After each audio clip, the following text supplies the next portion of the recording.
приятели, аз съм DJ Дидо. Искам да ви кажа, че днеска предстои една много богата сватба, богата от към различни видове, екстри, аранжировки, фото, видео, диджей и това, което искам да ви кажа е много интересно. Значи, много хора в днешно време се опитат да минат метър и да спестят пари от някои неща.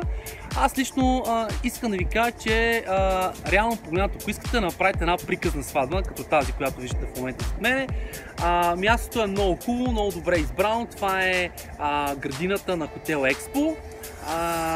Заедно с нашата партия агенция Events.bg ние ще осигурим диджей, фото, видео и сценично осветление, което силно ще допълни обстановката. Има специална агенция, която да украси и да предостави едно хубаво усещане на всички гости.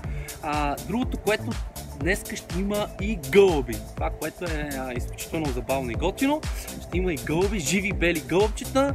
Общо взето много богата сватба. Изнесен ритуал. Ето тук зад мен ще бъде изнесен ритуал. Тук.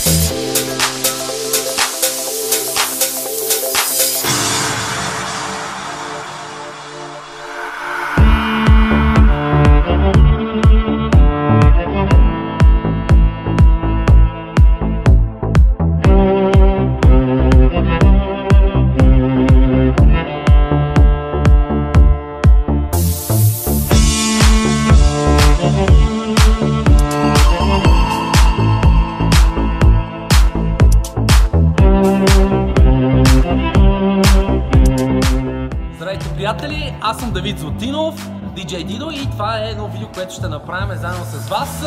Интервю с един от най-известните диджеи в България, Тони Джи. Намираме се на едно VIP събитие и темата, която искам да отворим с Тони е важна ли е техниката, каква техника, за какви хора, има ли значение. Ти си човек, който има дълъг опит минал. Това е човек, който е минал през ролков магнитофон, касети, плочи, дискове, до Мак и конзола. Какво ще кажеш за техниката? Искам да ви кажа, че техниката няма никакво значение. По простата причина, че важното е уменията на диджея, а не е след каква техника е дошъл. Може да дойде с 20-30 колони, той като е смотан и не може да направи нищо, за какво да говорим. По принцип, трябва да има техника, не може да дойде с колонки от къщи, но има диджеи, които много се превъзнасят с техниката, а също се могат да кажат две приказки. Но ние имаме добра техника. Може ли само да прекъсна? Значи много не обичам да прекъсна. Да, извиняй. Това, което искам да отбележим в случая, прав си, съгласен съм с тебе. Това ще гледат хора, които най-вероятно ще се женят за бъдеще, може да им бъде някакъв вид консултация. Важното е диджейката. Така. Дали е способен, дали е отворен към хората. Това е важно. Да, разбирам. Понеже има диджеи, които имат няколко пакета и те основно се различават в апаратурата. Това иска да те питам. Примерно аз съм чел диджейски пакет, в който има 3 лаптопа. Нали? Пунта Мара. Да, Пунта Мара се казва. Или пък примерно мониторни колони.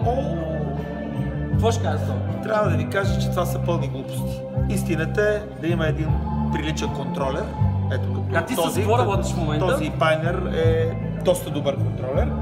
Да има един стабилен лаптоп, по възможност да е Mac, и да не е Mac, пак не е фатално, и да имат колони. Сега според ситуацията, ако е някакво голямо събитие, вече трябва да има повече колони. Но примерно за една сватба от 60-100 човека, 2 колони са напълно достатъчни, а тия дето идват с по 10 колони и такива, бягайте от такива хора. Това е моят съвет. Да. Добре, нещо, което най-вероятно някой сигурно ще си зададе като въпрос, защото на мен са ми го повдигали. Има ли значение в качеството на звука, дали ще пускаш от лаптоп на диско?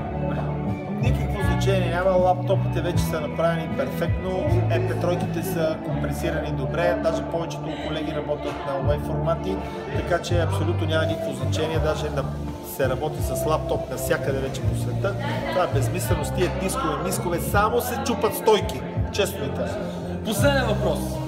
Айде, Какво ще че кажеш? младоженците ме чакат. Добре, разбирам те. Работим си, работим Няма си. търпение, да. Работим си. Това е така нормално човек на 35 години да се чувства като Тони Джи.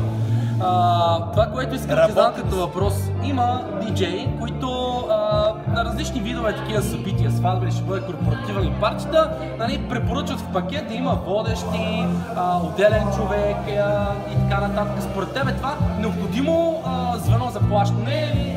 Значи, от водещи до водещи има голямо значение. Значи, има много добри водещи, които наистина създават атмосфера, но има толкова много водещи, които за нищо не стават, че просто не можете да повярвате. Но, според мен, един диджей, който е способен, може да си върши работата абсолютно сам.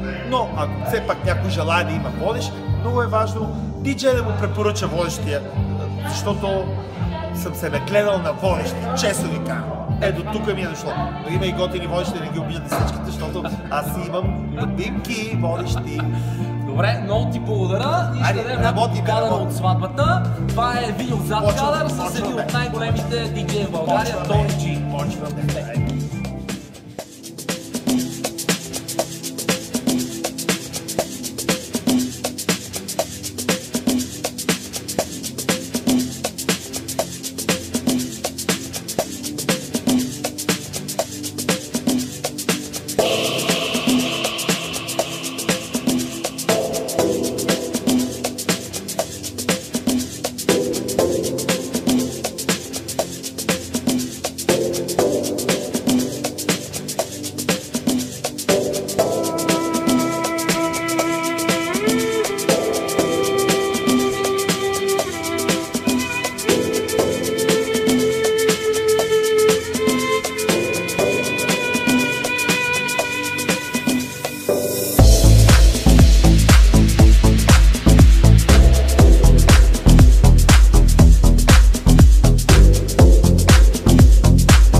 БГ много ни помогнаха за цялата организация, за страхотните лампички, за фотото, за видеото, музиката ни е страхотна. DJ е супер. Да.